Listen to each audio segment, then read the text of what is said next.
Es conocida la obligación de prevención del blanqueo de capitales que tienen las personas que comercializan con joyas y con objetos de arte. La razón de ello es que la Directiva 2005/60 del Parlamento Europeo y del Consejo de 26 de octubre del año 2005 establece una relación de sujetos que se encuentran obligados a prevenir el blanqueo de capitales. Sujetos entre los que se encuentran entidades bancarias, entidades de seguros, pero también se encuentran estas personas que comercializan determinados productos relacionados, en ocasiones hay que decirlo, no siempre, con el blanqueo de capitales. Es por ello que la Ley 10/2010 de 28 de abril de prevención del blanqueo de capitales transpone al ordenamiento español la directiva comunitaria, que por cierto sigue los estándares de la OCDE, y establece una relación de sujetos obligados a prevenir el blanqueo de capitales. Sujetos entre los que se encuentran las personas que comercializan profesionalmente con joyas, piedras o metales preciosos y las personas que comercializan también profesionalmente con objetos de arte o de antigüedades. De hecho, se encuentran registrados ante la Administración, ante el Servicio Ejecutivo de la Comisión para la Prevención del Blanqueo de Capitales, en torno a 1.100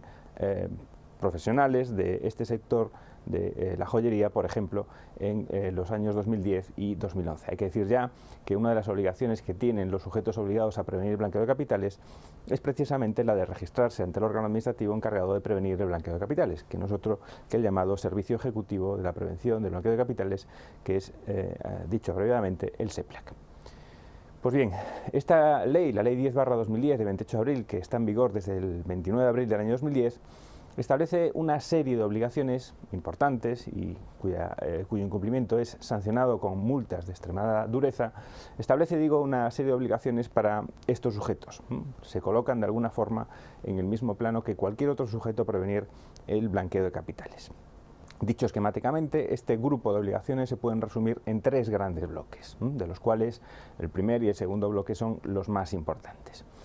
¿Cuáles son esas obligaciones? Pues las obligaciones se establecen en los artículos 3 y siguientes de la ley y consisten básicamente, como decía, en tres grandes grupos de obligaciones. En primer lugar, se encontraría la obligación de identificar al cliente y de conocer, digamos, el origen de los fondos con los que se adquieren esos bienes. Se trata de obligaciones de identificación formal del cliente, de conocimiento del cliente, por ejemplo, a través de la documentación escaneada de su documento identificativo, la obligación de conservar ese documento identificativo durante un periodo mínimo, y así lo establece la ley, de 10 años, la identificación en su caso del titular real, cuando quien acude digamos, al establecimiento no es la persona destinataria del bien, sino que es una persona interpuesta, o bien las compras se realizan a través de sociedades o de personas jurídicas, el conocimiento de la actividad de negocios de ese cliente que acude o de la persona que acude al establecimiento comercial y, por último, obligaciones de seguimiento de la actividad de negocios de ese cliente. Insisto, obligaciones que están en los artículos 3 y siguientes, en este caso artículos 3, 4, 5 y 6 de esta ley. El segundo bloque de obligaciones son aquellas obligaciones de comunicar operaciones sospechosas de blanqueo de capitales y de establecer algunas medidas de control interno en el propio establecimiento. Se trata de examinar aquellas operaciones que, por su naturaleza, por su cuantía o por cualquiera de los demás indicios que publica tanto el SEPLAC como otros órganos encargados de prevenir el blanqueo de capitales, sean precisamente sospechosos de blanqueo de capitales. Obligación que establece el artículo 17 de la ley y que obliga a examinar de forma cuidadosa aquellas operaciones en las que existan estos indicios, para en su caso comunicar al Servicio Ejecutivo de la Comisión para la Prevención del Blanqueo de Capitales la existencia de esta sospecha o de este indicio de blanqueo de capitales. Pero quizás el grupo de obligaciones que mayor trascendencia tienen para estos profesionales, para los profesionales que se dedican al comercio de joyas o al comercio de objetos de arte, es el establecimiento de medidas de control interno. Establecimiento de medidas de control interno en su propio establecimiento que establece, que aprueba el artículo 26 de esta Ley de Prevención del Blanqueo de Capitales. Y que no son otras que comunicar a la Administración, comunicar al SEPLAC, el representante, es decir, la persona con la que se van a entender las comunicaciones entre la Administración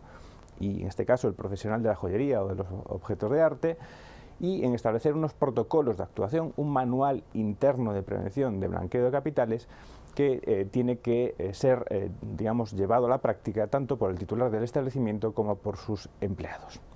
Precisamente para garantizar el conocimiento de las obligaciones de prevención y para garantizar el conocimiento de los protocolos internos, se establece en el artículo 29 de la ley la obligación de realizar formación anual tanto por el titular de la actividad como por los empleados. Y en su caso, también en el caso sobre todo de las personas jurídicas, no tanto en el caso de las personas físicas, la obligación de realizar una auditoría anual por un experto externo en prevención de blanqueo de capitales. El tercer bloque de obligaciones serían las obligaciones de no hacer que establece la ley, y serían principalmente dos: la obligación de abstenerse de realizar operaciones que pueden estar relacionadas con el blanqueo de capitales y la no revelación precisamente de la comunicación de la sospecha que se ha efectuado a los órganos administrativos. En definitiva, tres grandes bloques de obligaciones que se establecen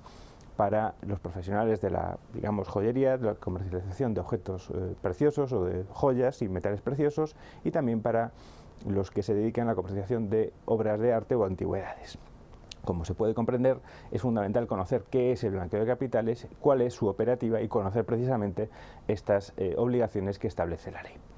Y el motivo de ello no es otro que tener en cuenta que la ley en los artículos 51 siguientes establece un durísimo régimen sancionador para aquellas personas obligadas por la ley, por lo tanto los sujetos del artículo 2 de la ley,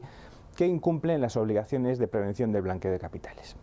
La ley distingue tres tipos de infracciones: infracciones muy graves, infracciones graves e infracciones leves. Dentro de las infracciones muy graves se encuentran un grupo de supuestos que de alguna forma tipifican como infracción el incumplimiento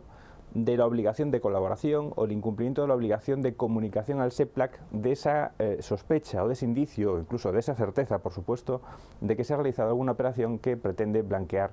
capitales. Básicamente, el incumplimiento de esta obligación de comunicación o el incumplimiento de la obligación de secreto constituyen infracciones muy graves. Y la sanción para estas infracciones muy graves es de una extrema dureza, porque se contempla una sanción, la normal, una multa mínima que oscila entre 150.000 euros y un máximo de 1 millón de euros, 1,5 millones de euros, o el 5% del importe de la operación. Y además, en el caso de personas jurídicas, en el caso de sociedades, los administradores pueden tener una multa entre 60.000 y 600.000 euros. Pero las infracciones más numerosas, las más importantes, se encuentran tipificadas como infracciones graves, y se tipifican como infracciones graves hasta un catálogo de 19 incumplimientos. Se trata de los incumplimientos de las obligaciones normales, de las obligaciones ordinarias que establece la Ley de Prevención del Blanqueo de Capitales. Por ejemplo, el incumplimiento de la obligación de identificar al cliente o el incumplimiento de la obligación de identificar al titular real constituye una infracción muy grave. Por ejemplo, también es infracción grave el incumplimiento de la obligación de realizar formación para los empleados de la actividad o el incumplimiento de la obligación de disponer de un manual, de un protocolo interno de prevención del blanqueo de capitales. La sanción que se impone en estos casos para el incumplimiento de estas obligaciones, de la mayoría de las obligaciones ordinarias a las que están sujetos los digamos, joyeros y marchantes de arte, supone la imposición de una multa mínima de 60.001 euros y máximo de esa multa que puede llegar a los 150.000 euros. También en estos casos, para las personas jurídicas, los administradores de las mismas pueden ser sancionados, en este caso con una multa más reducida que en el caso de las infracciones graves, pero una multa mínima de 3.000 euros y un máximo de 60.000 euros. Por último, dentro de las infracciones, de los incumplimientos que conllevan la comisión de una infracción, se tipifican las infracciones leves, como aquellos otros incumplimientos que no estén tipificados como infracción grave o muy grave. Y en estos casos, la sanción que se impone es una amonestación privada y una multa por un importe de hasta 60.000 euros. Por lo tanto, corresponde a los profesionales que comercialicen con joyas, objetos de arte, metales preciosos y antigüedades, establecer los mecanismos de prevención y poner en práctica estas obligaciones de prevención del blanqueo de capitales.